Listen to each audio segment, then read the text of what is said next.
primeiro agradecer o convite do fórum, né, para um assunto tão relevante, importante para o nosso estado, e também dizer que é um prazer poder dividir esse painel, tanto com o Henrique quanto com o Vicente, né, que para mim são duas referências na questão metropolitana, né, uma dentro da gestão pública, outra na questão da participação da sociedade civil. Então, pretendo fazer uma visão geral, né, do que é a governança metropolitana, né, tanto no Brasil e quanto no Rio de Janeiro, a retomada do planejamento metropolitano no Rio de Janeiro e as características da nossa metrópole, né? Bom, então, eu iniciei falando um pouquinho das experiências de gestão metropolitana no Brasil, né? A gestão metropolitana, ela inicia efetivamente durante a década de 70, né? Durante o governo militar, e ela iniciou com uma pegada fortemente ligada à questão geopolítica, né, de desconcentração de atividade produtiva, né, pelo Brasil. Isso, inclusive, é uma característica da criação da nossa região metropolitana no Rio de Janeiro, né, como eu vou falar um pouquinho mais para frente. E por conta disso, essas experiências, elas ficaram fortemente associadas ao autoritarismo e à centralização do regime militar, né? Isso desconsiderando variáveis democráticas, federativas e de relações intergovernamentais. Eu tentei colocar as principais referências, né, do que eu estou falando. No final da apresentação tem uma lista bibliográfica, né? E esse é um texto da Celina Souza, de 2003, que fala sobre essas experiências, né? Então, essas entidades metropolitanas, né, que foram criadas durante o regime militar, com o advento da Constituição de 88 e a volta e a redemocratização, né, elas foram um pouco deixadas de lado propositalmente, né, por ser incompatível com a mudança do regime político, né? Então, a grande verdade é que os arranjos institucionais das regiões metropolitanas da década de 70, elas ficaram muito vinculadas à imagem do regime militar, né? Como a imposição de um novo ente institucional, onde houve pouca troca, onde houve pouca conversa, sendo basicamente um arranjo que foi imposto aos estados, né? Que foi imposto à sociedade como um todo, né? Então, a gente tem alguns fatores que a Celina coloca, né? Por justamente essas entidades não terem sobrevivido à questão da redemocratização, né? O primeiro fator é justamente um modelo implantado que ele não criou incentivos para a cooperação entre estados e municípios, ou entre municípios de uma mesma região metropolitana, né? Outro fator seria a falta de consciência coletiva ou identidade regional em torno das questões metropolitanas, né? É o famoso cidadão metropolitano, né? Que, por exemplo, no Rio de Janeiro não existe, né? Uma coisa que o Vicente também fala bastante. A questão da autonomia decisória e financeira histórica dos municípios, né, que vem de antes do regime militar, e a partir do regime militar os municípios passam a serem entes subordinados aos seus estados, né, sem uma autonomia, e essa subordinação ela também se verifica nesse modelo de região metropolitana, né, durante o período militar. Outro fator seria a inexistência de cooperação com os arranjos metropolitanos, com o retorno das eleições municipais a partir de 1985, né? E isso por quê? Porque não existiam incentivos à cooperação, né, para esses arranjos, seja através de uma atuação articulada ou a partilha de recursos escassos, né? A competição eleitoral a nível local ela prescindia da temática metropolitana, né? E tanto isso é verdadeiro que eu me lembro que numa apresentação que o próprio Vicente fez em 2016, ele fez uma análise dos planos de governo dos principais candidatos a prefeito da Baixada Fluminense, né? E ele havia se deparado com um tema metropolitano em apenas 2 deles, né? Então, isso fica muito explícito, né, na falta de incentivo a se colocar dentro de uma agenda governamental o tema da gestão metropolitana, né? Com a Constituição de 88, né, que rompe com esse modelo autoritário, né, se privilegia uma desconcentração política e fiscal da União diretamente para os municípios, né? Os municípios voltam a ter a sua autonomia, né?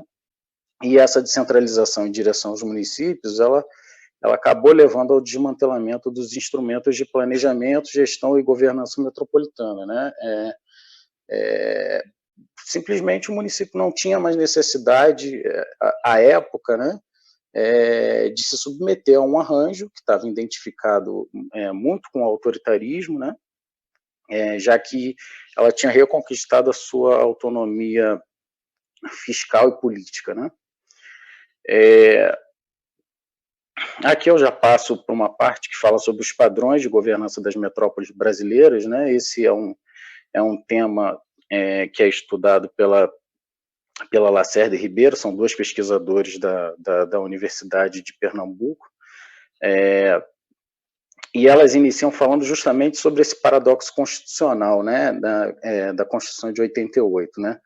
A Constituição, ela delega maior autonomia, né, para os municípios, mas, ao mesmo tempo, ela dá incumbências estaduais de definição das regiões metropolitanas, né. E aí você entra numa dicotomia que é a defesa de um novo modelo federativo, de cooperação vertical e articulações horizontais entre os municípios metropolitanos, ou a defesa de arranjos baseados nas iniciativas voluntárias intermunicipais, né? Justamente pelo receio de perda da autonomia adquirida a partir de 88, né? E mais à frente, como eu vou falar, o Rio de Janeiro tem exemplos disso, né? De iniciativas intermunicipais, seja pela ausência de um arranjo metropolitano, né, que é bem mais recente, ou seja, pela necessidade de se juntar justamente para que essa autonomia fosse elevada, né. Uma excessiva setorialização dos problemas comuns metropolitanos, né, então, você não trata dos problemas metropolitanos de maneira integrada, né? Você acaba setorializando, né, essa questão. Mais na frente eu vou falar um pouquinho sobre isso também. O controle político sobre o município, né, dos prefeitos, das prefeituras, acaba impedindo o compartilhamento de ações com municípios vizinhos, porque você cria redundâncias de fruta eleitoral, né? Simplesmente o prefeito de um município, ele não quer repartir o fruto eleitoral de uma ação, porque ele não está pensando de maneira integrada, ele pensa apenas a nível local, né, do município dele. E a perda de perspectiva de um desenvolvimento metropolitano integrado, já que você não tem diálogo entre os diversos planos setoriais, né? Inclusive, isso faz parte também do diagnóstico do Plano de Desenvolvimento Urbano Integrado, né, que foi desenvolvido pela Câmara Metropolitana, que eu acredito que o Vicente Loureiro vai falar um pouquinho mais na frente. Bom, a Lacerda e a Ribeiro, elas definem 4 tipos preliminares de governança metropolitana, né, democrática. A primeira, que seria a clássica ou a tradicional, né, que é aquela decorrente do regime militar, né, da década de 70, onde segmentos das elites mantêm padrões de governança de forma patrimonialista e clientelista, né? Esses segmentos, eles transitariam clandestinamente, né, e por fora do espaço democrático em nível institucional, né, defendendo interesses eleitorais em causa própria ou de grupos econômicos, né. Essas características, elas não são apenas num arranjo metropolitano, né, aliás, elas se revelaram não apenas no arranjo metropolitano fluminense, mas ela foi a tônica que ditou até de maneira hegemônica a praxis, né, da política local e regional no Rio de Janeiro, né, no caso. O segundo tipo seria o que elas chamam de territórios democráticos populares, né, que é justamente com o advento da Constituição de 88, que seria a possibilidade de representação dos segmentos populares, né, da participação da sociedade civil, sem excluir de nenhuma maneira, né, as elites modernas, ou seja, o capital imobiliário, comercial, financeiro e o setor público, né, seria a tríade, né, sociedade civil, setor privado, setor público. Um outro tipo, que é o tipo da governança corporativa, né, que seria a associação entre o público e o privado nas formas de gestão compartilhada, e aí a gente está falando de instrumentos de concessão, instrumentos de parceria público-privada, né? E você, por último, teria a forma neoliberal, né, que seria um aprofundamento do terceiro tipo, da governança corporativa, né, onde as articulações dos agentes econômicos se fazem diretamente por meio do mercado e esses agentes também passam a ocupar os espaços da política, né? E isso, de alguma forma, vai deixando menos importante, né, os instrumentos públicos, né, de planejamento metropolitano e as máquinas públicas que vão sendo desmanteladas, já que essa relação passa a ser direta, né? Então, esses sistemas instaurados na década de 70, com predomínio e comando da esfera estatal, né, orientados por princípios centralizados, com penetração de interesses econômicos e representação dos atores intrínsecos à cultura patrimonialista do Estado brasileiro. Esse é o primeiro tipo, né? Tipo clássico ou tradicional, né? E aí o que eu já falei sobre a Constituição de 88, que possibilitou o segundo tipo, né, mas ainda assim as autoras indicam limitações, né, como a participação da sociedade civil bastante limitada e residual, e acredito que o Henrique vai tocar nesse assunto, né, e a frágil capacidade deliberativa dos mecanismos de gestão, que aí eu já acredito que o Vicente vai poder falar melhor sobre isso, né. A questão da governança corporativa, né, que eu falei, que ela é feita por essas formas de concessão, privatização, e aí existe o risco de captura do interesse público por grupos privados, e a questão da governança neoliberal, que ela se reflete nas formas de produção e apropriação do território das metrópoles, né? Como, por exemplo, especulação imobiliária e o consequente espraiamento espacial. Bom, agora eu passo para mencionar alguns instrumentos, né, de uma política nacional de desenvolvimento regional, né, de maneira cronológica, né, como que foi se dando um pouco dessa retomada do tema metropolitano, da questão regional. Então, eu coloco como ponto, né, dessa retomada a promulgação do Estatuto da Cidade, saiu errado aqui, em 2001, posteriormente a criação dos Ministérios da Cidade de Integração Nacional, em 2003, e aí a elaboração do primeiro PNDR, né, da Política Nacional de Desenvolvimento Regional, que trouxe algumas novidades, né, como uma nova abordagem da desigualdade regional, em múltiplas escalas, a complexificação da noção de desenvolvimento, nova abordagem das teorias centro-periferia, e uma nova conotação de urbanização dos grandes centros urbanos. Eu não vou passar por esses detalhes, até porque o tempo está curto, mas depois fica a sugestão para se procurar um pouco mais sobre o PNDR, que ele traz lições bem interessantes, né? Dentre essas lições, né, primeiro o fracasso, né? O PNDR ele foi frustrado nos seus dois principais pilares, né?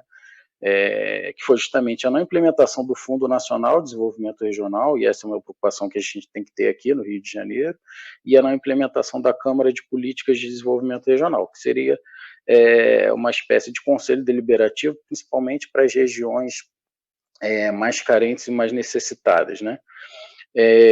Um conflito do modelo federativo brasileiro, como não poderia deixar de ser diferente, né, na implementação das políticas públicas e centralizado na União, sob o ponto de vista dos recursos fiscais, e as limitações políticas existentes, né, com a priorização das políticas regionais implícitas em detrimento das políticas explícitas. Foi o que eu mencionei um pouquinho atrás, né, as políticas regionais implícitas, e aí eu posso citar duas, por exemplo, como Bolsa Família e o Minha Casa Minha Vida, né, elas não tinham o objetivo explícito de desenvolvimento regional, mas obviamente que elas produzem um rebatimento na questão regional, mas elas não foram pensadas para o enfrentamento da questão regional no país, né?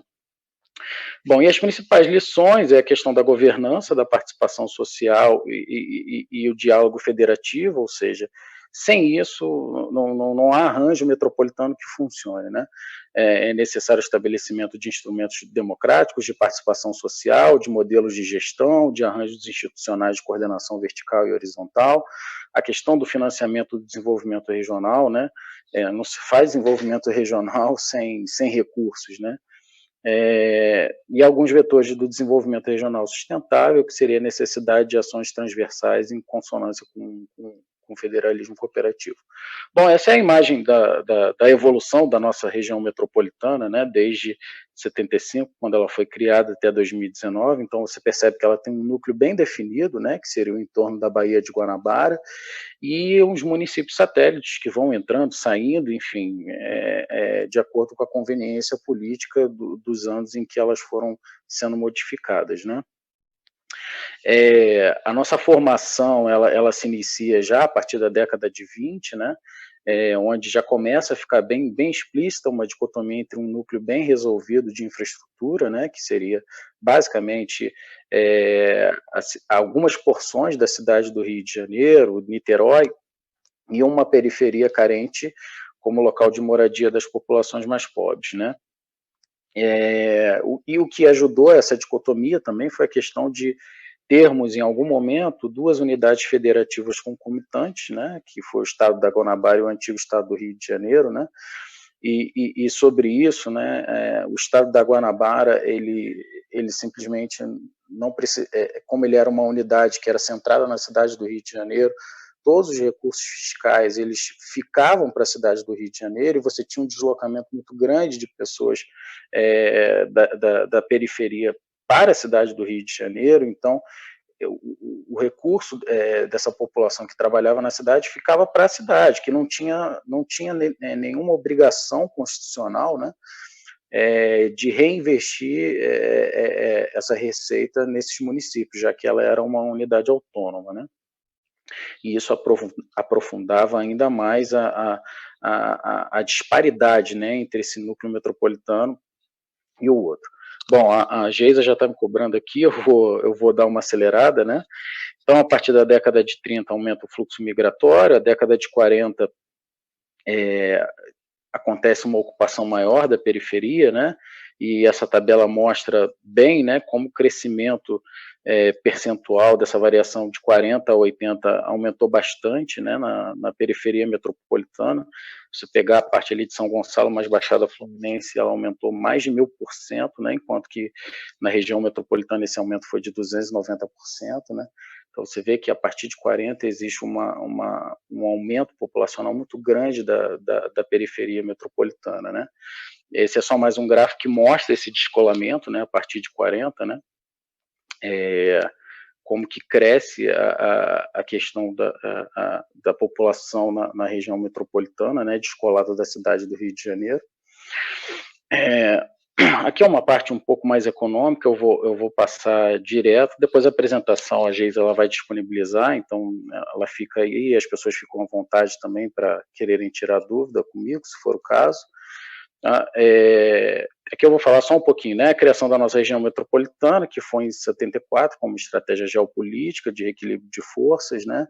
Ela foi instituída pela Lei Complementar número 20 de 74, né? Houve uma criação importante, que foi da Fundrem, né? Que era a Fundação de Desenvolvimento Regional e Metropolitano. E aí o Robson Dias, né? Que é um pesquisador da Rural, tem um trabalho muito interessante sobre a trajetória institucional da Fundrem, recomendo também fortemente, né, sobre esse trabalho. E mesmo com tudo isso, enfim, a nossa região ainda representa o segundo maior PIB brasileiro, o terceiro maior contingente populacional, a segunda maior região metropolitana do Brasil, né, com 75% da população do estado, 77% dos empregos formais e 65% do PIB estadual. E ainda assim, da década de 70 até recentemente, foi a maior perda de participação no PIB nacional entre todas as unidades federativas, né? O emprego formal teve a menor taxa de crescimento também dentre todas as unidades federativas, né? E a gente possui comparativamente alguns dos piores indicadores da nossa periferia metropolitana, principalmente quando a gente compara com as periferias das regiões metropolitanas do Sul e Sudeste. Tá? Bom, então, aqui é o espaço mais problemático, né, para a articulação de uma trajetória de desenvolvimento, né? A gente também intra-estado, né, dentre as regiões do estado do Rio de Janeiro. A região metropolitana é aquela que possui os piores indicadores sociais de infraestrutura e econômicos, né? A receita corrente líquida, por exemplo, da periferia, ela corresponde a 73% da receita da região metropolitana e 59% da cidade do Rio de Janeiro, né? E um dado muito relevante, né, é que a atividade da administração pública ela representa quase 25% do PIB dessa periferia, né? E isso é muito importante nesse momento em que a gente fala, por exemplo, sobre a contribuição que o setor público deveria dar para o combate à pandemia, né? Contribuição pública, trocando em miúdos, significa redução de salário, enfim, congelamento, essas coisas, né? Bom, então, só rapidamente falando sobre a retomada do planejamento metropolitano no Rio, né, uma lacuna que foi deixada pela extinção da Fundrem e a inexistência de um novo arranjo institucional que não foi preenchido pelas secretarias de Estado nas suas funções setoriais, né, essa ausência de entidade metropolitana, como eu falei um pouco antes, né, acabou que ajudou a desenvolver estratégias próprias de articulação intermunicipal, né, como, por exemplo, o Conselho de Desenvolvimento Econômico da Baixada Fluminense, o CONLEST, o Fórum Comperj, né, e o distanciamento das administrações municipais em relação à questão metropolitana, que também é estimulado pelos conflitos político-institucionais entre o município do Rio de Janeiro e as demais prefeituras, né? A retomada do planejamento em ordem cronológica, né? Alguns fatos, né?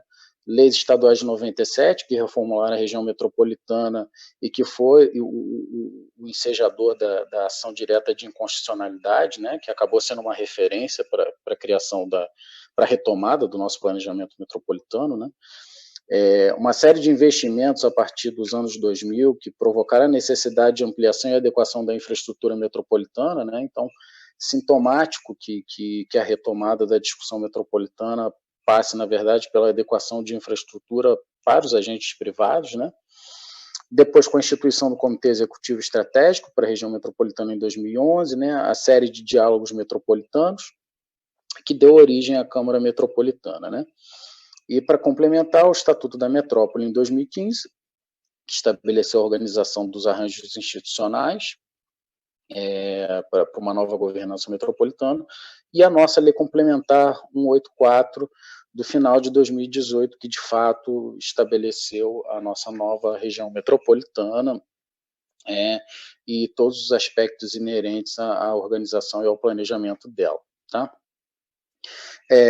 Aqui fala um pouquinho sobre o que a Lei Complementar 184 trouxe de novo, né? Eu não vou passar por ela, até pela questão do tempo, mas fica aqui depois para quem quiser ver, né? E algumas perguntas, na verdade, relacionadas a essas inovações, né?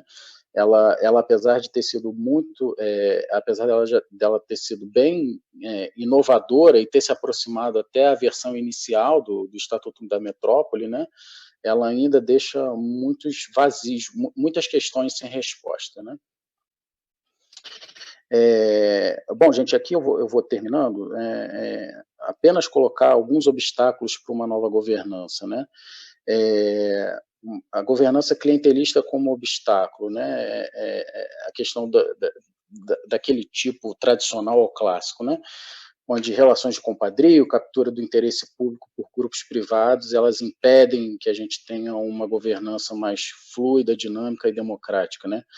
A questão do conflito federativo, né, da questão da autonomia municipalista após 88, que favoreceu essa obsolescência da discussão metropolitana, né? A questão da nossa metrópole macrocefálica, né, que, que também provém de uma identidade nacional da cidade do Rio de Janeiro, uma busca histórica por autonomia política dela, né, e que isso não produziu interesse em constituir um arranjo metropolitano, né. A desigualdade regional, né, que acho que é o mote aqui dessa discussão, uma grande concentração econômica de infraestrutura na cidade e que produz um desequilíbrio extremo na distribuição de renda e dos indicadores sociais, né, entre as centralidades existentes e a periferia metropolitana. A fragilidade da nossa máquina pública, né, com baixa capacidade técnica de ações de cunho metropolitano e a nossa baixa capacidade de indução econômica. A gente tem algumas perspectivas em processo, né, na necessidade de avançar no sentido de regiões metropolitanas, não apenas como um conjunto de municípios, né, mas também que compartilham as funções públicas de interesse comum, mas também como expressão de um núcleo urbano, cujo entorno tem laços estruturais, sociais e econômicos, né, a necessidade de compatibilização dos planos diretores municipais com as novas diretrizes do Plano de Desenvolvimento Urbano Integrado e também de demais planos setoriais existentes, né? Questão de uma maior participação da sociedade civil no cumprimento das políticas públicas, a necessidade de recursos para a implementação do que alguns economistas têm chamado de Plano Marshall Fluminense, né? O Mauro Osório gosta bastante dessa expressão, e a necessidade de um protagonismo do município núcleo, né, da cidade do Rio de Janeiro. Sem a participação da cidade do Rio de Janeiro, qualquer arranjo metropolitano nosso aqui, ele vai fracassar. Então, eu coloco aqui no final algumas questões a se pensar, né, para a gente refletir para onde a gente quer ir e o que nós precisamos fazer. E, por fim, apenas uma reflexão, né, da Lacerda Ribeiro, né, que coloca que a governança metropolitana ela é muito mais uma questão política do que uma questão de modelo de gestão, né?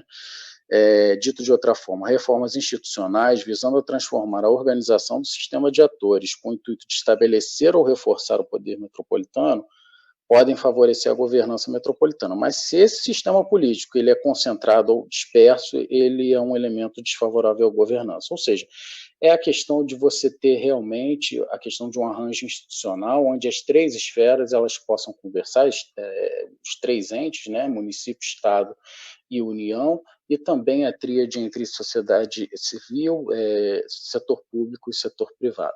É isso. Aqui eu deixo as referências bibliográficas dessa apresentação e agradeço e deixo o meu e-mail aí para quem quiser trocar um pouco mais. O que a gente precisa colocar de fato assim como prioridade, radar, o que precisa ser organizado, né? Essa atitude política, uma tomada de posição para que essa coordenação aconteça, ou algum projeto de lei, ou alguma ação que possa ser encaminhada via Poder Legislativo para poder colocar essa temática em evidência nesse momento, começar a trabalhar em cima disso.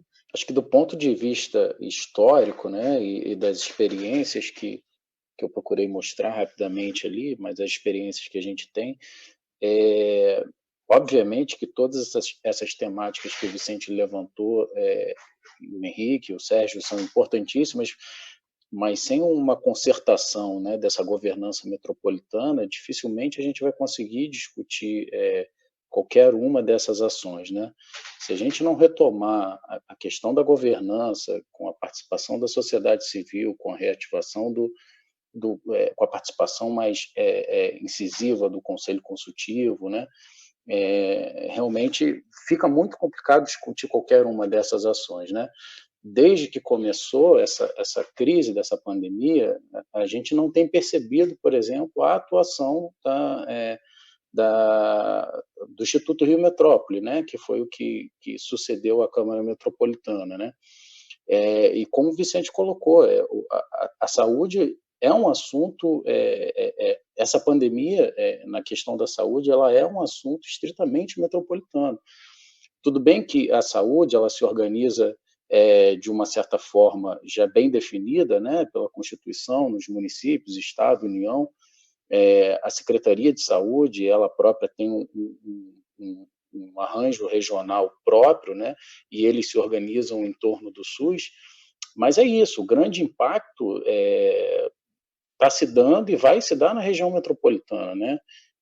Eu chamo a atenção até por causa de Caxias, né? Caxias é uma bomba relógio prestes a explodir, né? Seja pela questão da concentração populacional, seja pela demora das medidas que a prefeitura lá tomou, né? E a gente já vem percebendo um aumento bem expressivo no número de casos confirmados, né?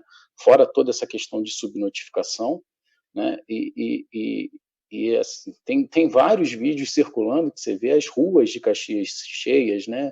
Na questão da Páscoa, as ruas lotadas, feiras lotadas. Então, assim, a bomba relógio ela está concentrada na região metropolitana. A gente vem enxergando muitos números na cidade do Rio de Janeiro, mas isso rapidamente vai se espalhar pela periferia metropolitana, que é onde falta a infraestrutura, né?